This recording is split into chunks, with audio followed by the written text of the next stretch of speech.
ओम शांति। आज के सेशन में हम जानेंगे कि जैसे कर्म करेंगे वैसा फल हमें भोगना पड़ेगा। इसको हम एक कहानी से जानते हैं कि एक बार एक राजा बहुत ही पराक्रमी था। उसका नाम था सत्यरथ और वो धर्म का पालन करता था। पर एक बार उस पर किसी राजा ने चढ़ाई की जिसमें वो हार गया और मारा गया। उनकी पत्नी अपने प्राण बचाते हुए वहाँ से भाग निकली और जब वो तालाब के पास पहुँचती है, जैसे ही वो पानी पीने लगी तो एक ग्राह ने उसे पकड़ लिया और उसे खा गया। उसका छोटा सा बच्चा वहीं पड़ा रहा।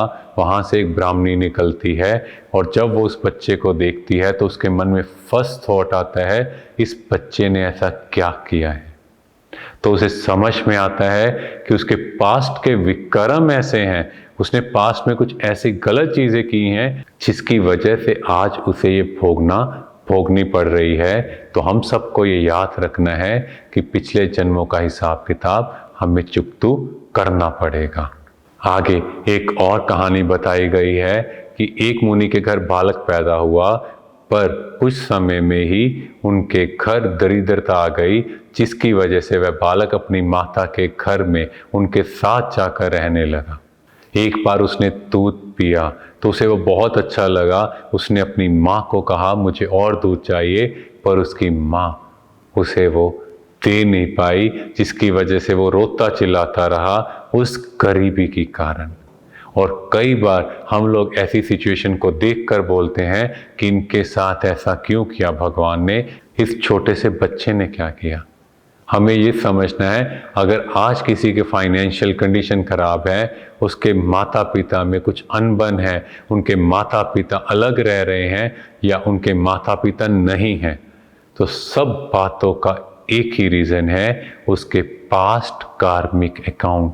हम सबको अपने कर्मों की खेती को भोगना पड़ेगा। आगे शिव महापुराण में एक और कहानी बताई गई कि इक्ष्वाकु वंश में मित्रसर नाम का एक राजा था। वो बहुत धर्मात्मा था, पर एक बार वो शिकार करने के लिए जाता है और शिकार में कुछ जानवरों को मारता है तो उसकी बुद्धि भ्रष्ट हो जाती है। उसकी बुद्धि यानी विवेक का नाश हो जाता है। क्योंकि हमें ये जानना है, किसी को मारना, चाहे वो शिकार पर्पज से हो या फिर अपने भोजन में आनंद लेने के लिए जो जीव हत्या हो रही है, वो बहुत बड़ा पाप कर्म है। इससे हमारा विवेक बुद्धि खत्म हो जाती है और हमें अगर किसी को मारेंगे तो उसका फल भी चुकता करना ही पड़ेगा। आगे चंद्रमा के बारे में बताया कि वो अपनी पत्नियों से इक्वालिटी में बिहेव नहीं करते, तो दक्ष प्रजापति ने उन्हें समझाया, पर इसके बाद भी चंद्रमा कुछ समय ठीक रहे, पर फिर से वो अपनी आदत से मजबूर थे।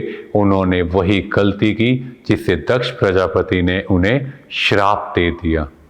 यहाँ हमें ये समझना है कि लाइफ में हर रिलेशन बहुत इम्पोर्टेंट है। हमें हर एक की रिस्पेक्ट करनी है, हर एक को साथ लेके चलना है। जैसे चंद्रमा ने एक स्पेशल के लिए बहुत प्यार क्रिएट किया, बाकी सबके साथ इक्वली बिहेव नहीं किया, इसकी वजह से उन्हें पाप कर्म या कहें उन्हें दंड भोगना पड़ा।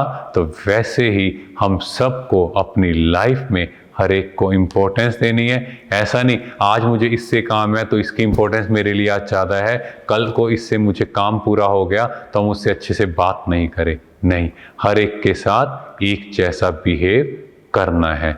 और फिर आगे बताया कि चंद्रमा ने 6 महीने तपस्या की, तो उसके बाद वो फिर से उस रोग को ठीक कर पाए।